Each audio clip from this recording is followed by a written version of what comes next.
Jaz se absolutno strinjam z Nejcem. Za Plotnikovo poti vsi poznate to, a ne.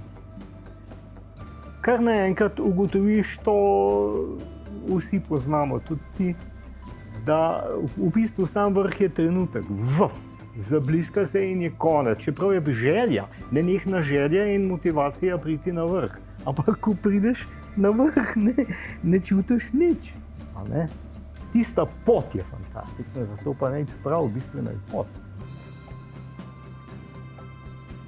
Tako da, ja, jaz sploh zelo težko razumem, ko se tako preklemansko poudarja vrha, ne, nenehno vrh. Mnogokrat z njihom, velikokrat sva odstopila, nisva prišla do vrha, sva odstopila nazaj in je bilo ravno tako fantastično. Tako da to so zelo relativne stvari.